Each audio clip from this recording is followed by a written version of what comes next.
Let's try that again. Good evening. Good evening. Hi, I'm Dor. I'm one of the hosts. The nice one is over there, but you're stuck with me for now. You're all very, very welcome back to the White House, to the first Wednesday series. We're delighted to have James Finnegan here with us. And before we start, I'd like to start by thanking Poetry Ireland for partnering with us to bring this series to fruition and so that we can pay the poets who come to read. So thank you, Poetry Ireland. And welcome back. It's lovely to be back. It's lovely to be home in my home reading. I won't say any more except to introduce James and invite him to read. So, and I'm one of those people who don't like to read bios verbatim. I think poetry speaks for itself. But just to let you know a little bit about James. He's originally from Dublin. He was the second prize winner in the 2022 Gregory O'Donoghue International Poetry Competition and shortlisted for the Bridport Poetry Prize. And the Hennessy Literary Award has been widely published in Ireland and the UK, and taught for many years, and has a degree which I found very interesting. He has a Doctor of Philosophy in Living Educational Theory. I'd love to talk to you about that later because that's fascinating. From the University of Bath. And James and Lavinia live near Letterkenny in Donegal. And his most recent poetry collection is called A Butterfly and Its Shadow, and there are copies over there for sale later. Just the first time we're going to say this today. We'll hopefully plug it a few more times. So that's it from me. Thank you for being here, James. And won't you give us some poetry?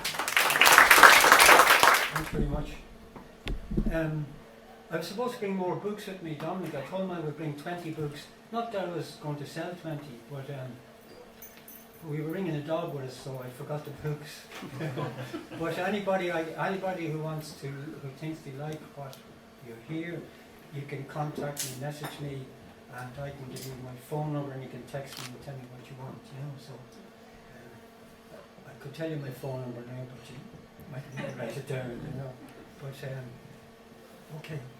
So I'm going to read. I'll read maybe one new poem, and then I'm going to read a couple of poems from 3 collections. The last collection being A Butterfly and Its Shadow. This is a new poem.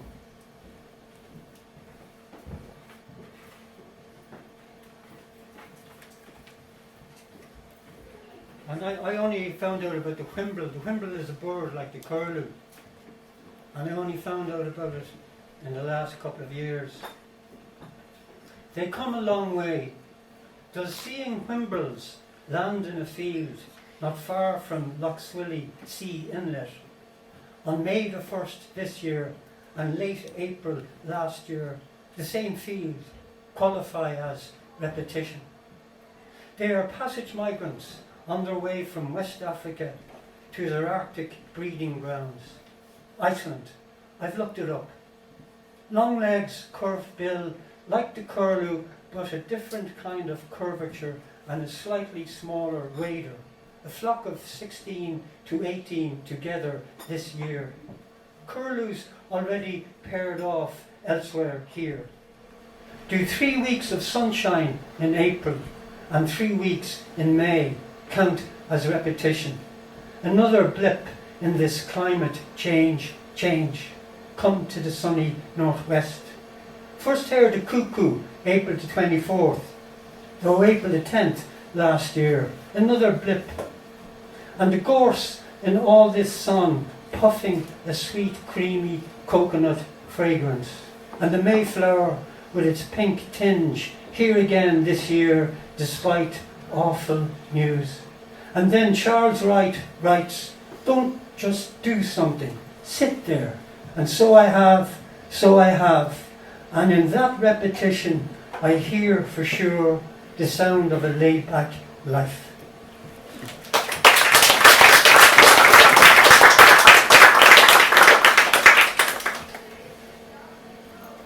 This collection, Half Open Door, 2018, I will read 2 poems from it. The first one, I had a frog in my throat, so then I was beginning to wonder what other kind of animals I have inside me. And the title of this poem is I Love the Animals in Me. It's that long, but it will go fast. It's got a page and a third. I love the animals in me. There's a frog sitting in my throat who makes me croak every time I talk. There's a giraffe in me each time I stretch for a favoured fruit of the Holy Spirit. There's an aging elephant in me as I remember your birthday but forget where we walked last Sunday. There's a working collie in me who chases feet, sound, rhythm and form and gladly burns in the fire and flow. There's a serious hyena in me who quite frankly is fed up being expected to laugh so much. There's a young rhinoceros in me who relishes the charge in life.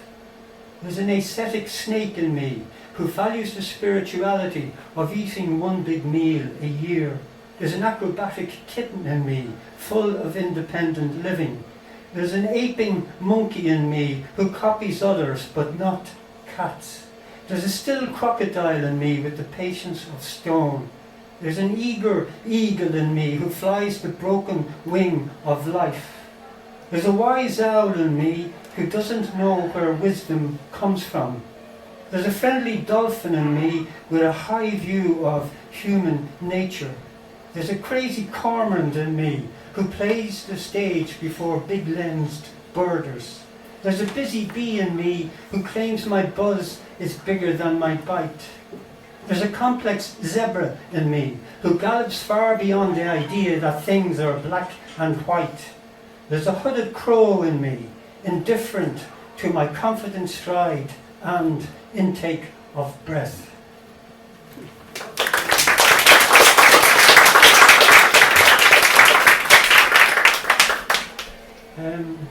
This next poem was published in the Irish Times in 2018, and the title is There You Can't Blame the Water. 1. The water says, I mean you no harm, you drown. The rope says, I mean you no good or bad, you hang. On better days, the horse pulls your longboat along the canal. 2. The wind bears you no ill will. You are blown off a cliff edge. Maybe it couldn't happen to a nicer person, but it did dry your clothes yesterday. 3. The snow surrounds you. It is cool but not calculating. It did not intend being part of an avalanche. 4. The tree on top of you is incapable of empathy. It was just as surprised by the storm as you. 5. The mudslide always likes a soft landing. Your log cabin, it would be a log cabin, happened to be along its route. There was no intention to cut off your air. 6. The hairdryer in the bath water feels like a cliche, but did not intend to shock you. 7. And all those cars are merely metal on the move. 8. The river bears you no grudge, nor does it remember you.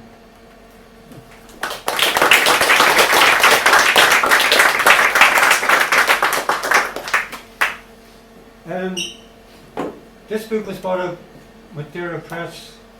I love Revival Press. I should be advertising Revival Press first.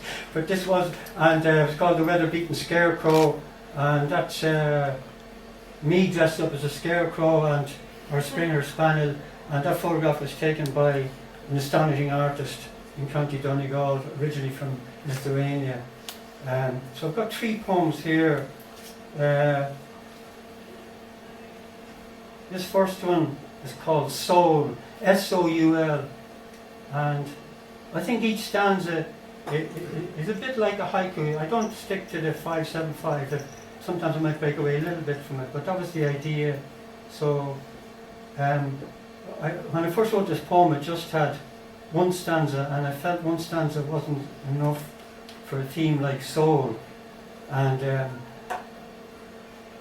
I suppose what's interesting about this, for me it was a brave thing to write about soul, and I suppose my sense of humour says I was so brave that the only place that soul is mentioned in the poem is in the title. So anyway, soul. That which is silent, often in enforced absence, need not be silenced. Szymborska, Simic are not afraid to mention it. Why should I? Joyce said to Nora, no one stands as near to it as you. That's something. It may be absent a good deal of one's life, but turn up now and then, mostly exhausted from wide wanderings over fire, air, earth, water, baffling, impossible to express, even in stillness, present in seeing, itself never fully seen, leaf blown from a tree, shy, non-invasive, landing like air on soft grass in a whispering.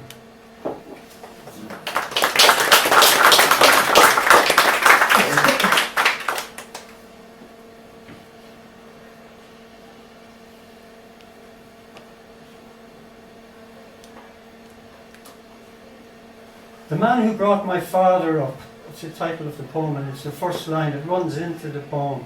The man who brought my father up from the time my father was 11, Mortimer Kane, primary school principal, married to Bibby Kane, nee Murray, worked in the same school, Invern, barony of Salerna, lived in a house of the same name, known as Uncle Murt, who cycled all the way to Cork for a hop, step and jump All-Ireland Championship, which he won, gentle as a Kerry breeze in soft rain, and who used words like gosseur and forage, who knew Padraig Pearse from further west.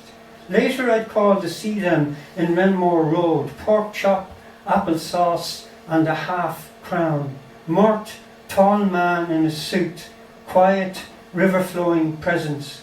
I once talked to him about girls, to which he replied, sure you can forage over the summer, Gosseur. Member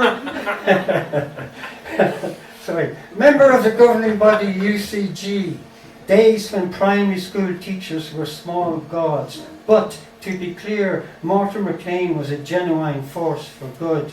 Another time I asked him what local difference the 1916 Rising made, to which he responded, with shining light in his eyes, the price of butter went up.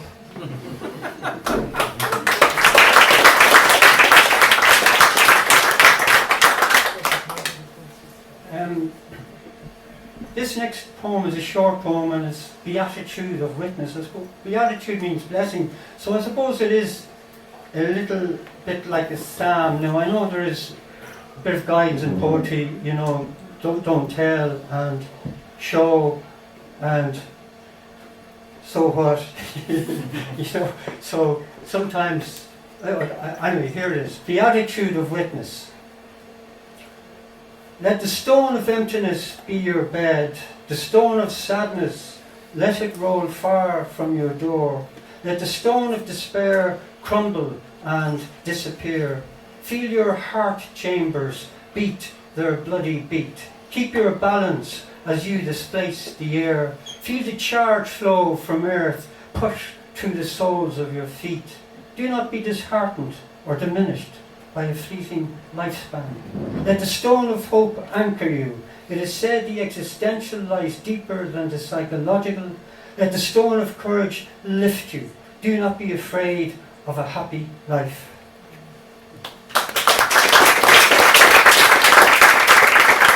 This is a butterfly in its shadow, so this is a Revival Press, and can I say how much I really enjoyed my experience with Revival Press. In ways one shouldn't compare, but it was the best experience I had with a publisher. So thank you very much. I really appreciate it. It was Lavinia, who I'm married to, would shoot me for saying this, but it was like breathing air, just natural, you know. So thank you. I'm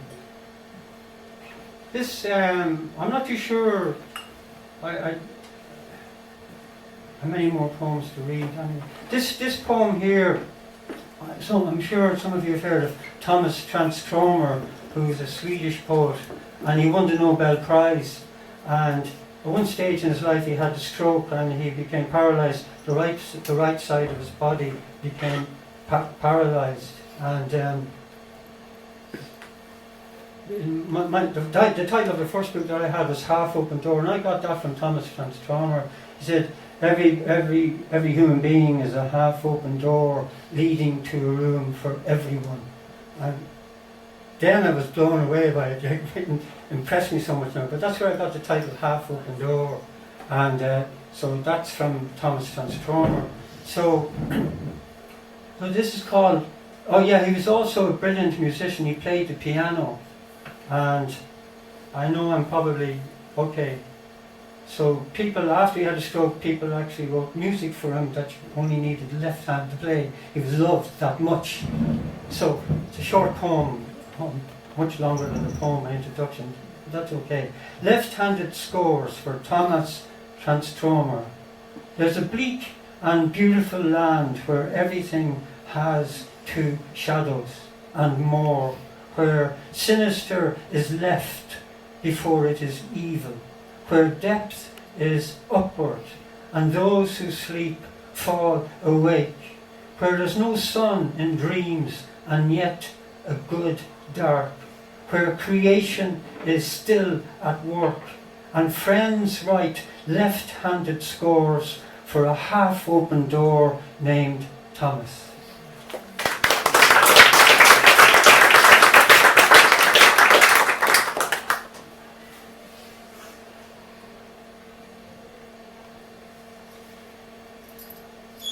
I'm sure a lot of you have heard the expression, everything's gone to pot. So that generated this poem. So it's really a kitchen poem, hopefully with a bit of humour in it. And you don't have to laugh. Everything's gone to pot. The glasses get smashed for breakfast. The dish is fed up with the spoon. The cup has given up. The fork has run off at the frog, who refuses to change when kissed. The gas cooker has run out of laughter. The electric cooker has gone eclectic. A huge turn-off for the light switch. The plug has recorded a live album, Sock It To Me Baby Unplugged. As the air switches to neutral, the kettle has lost its metal. The knife, always cutting, spreads goodwill everywhere but here. The saucer clouds over with moon shadow. The walls don't listen anymore. The windows turn blind eyes. And the towel on the chair volunteers to be thrown in anytime soon.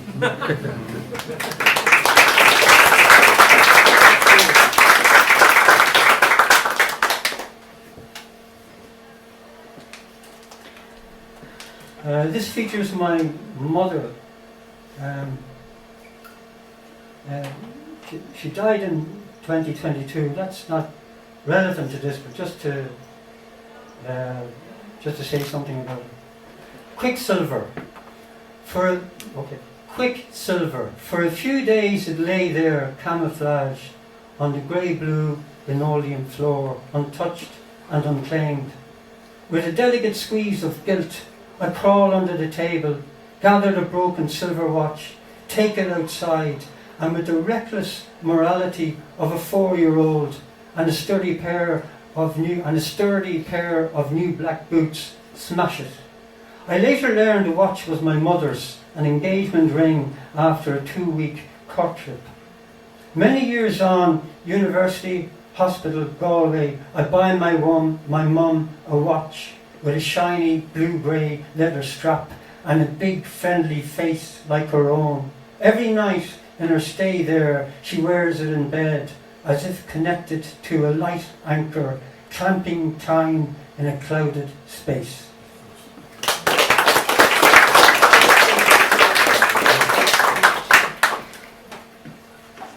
How many more should I do? One or Two two. more. Two more. Two more, okay. That's what I was thinking.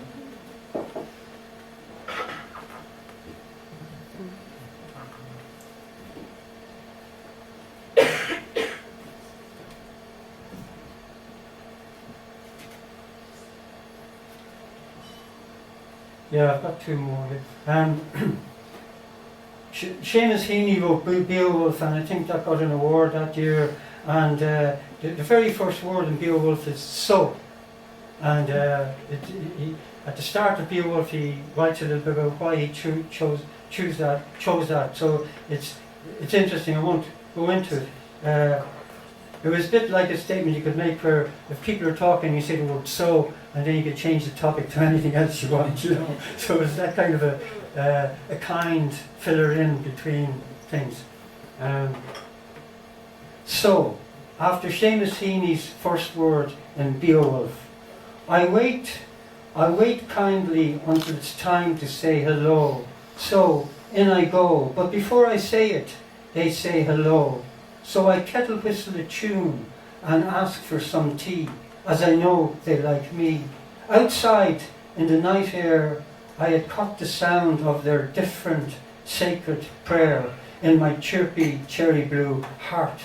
I'm surprised how my heart soared as I walked through the door. Inside, their rhythmic utterances still sinking down, down, gently, deeply down.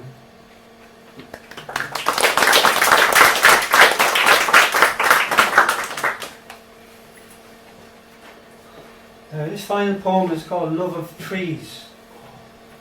There's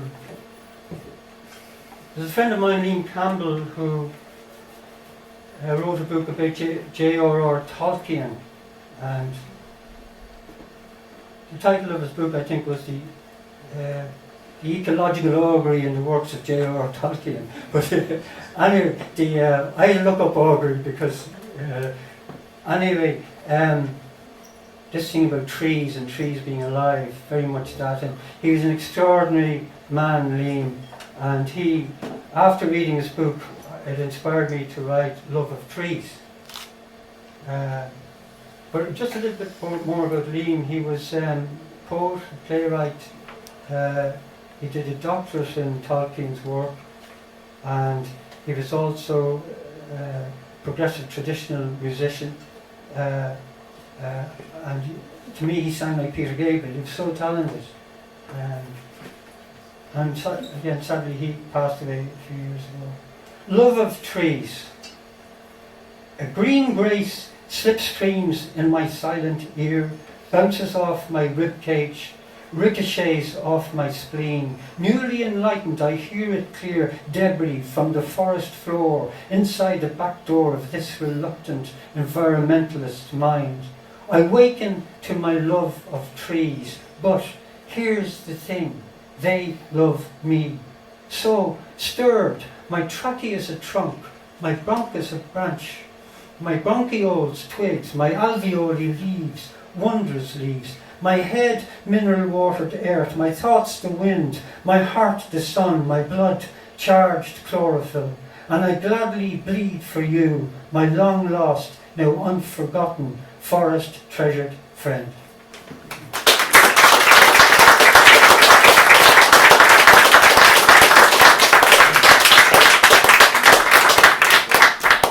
Thank you so much, James, for that gorgeous, gorgeous reading. Thank you. And you can find James's book over there on the table alongside books from other revival and limerick writers. So do visit the table. Another reason to visit the table is there are these flyers for Circling the Square Festival in Thurles. And there's a whole bunch of poets reading there on the weekend of the 1st and 2nd of November, including Lauren and myself, but also names you might recognize like Michael Dooley and Jane Clark and other names you might recognize. Myself, And of course, I have had a week where I cannot remember my own name. I was in a in a reading in Waterford this weekend, and I'm talking about how Skylight 47 is open for submissions. You should all submit, by the way. It's 3 poems up to 40 lines. Come talk to me about it later, but I was talking about that and how one of my co-editors wouldn't forgive me if I didn't mention it, and I couldn't remember her name to save my life. This is a woman I've worked with for 3 years. Could not remember her name, so I apologize, but it's fully in character for me. I can't. So anyway, we're about to go for a 5-minute break. 5 minutes, no more, because we have to have time for the open mic. Go grab a drink, come back. When you come back, we will be passing around, as is our tradition, a poster of tonight's event for you to write nice comments for James. So he gets to keep it and hang it on his wall or keep it in his attic or whatever you do with nice feedback you get. But yeah, so 5 minutes, come back. Thank you very much.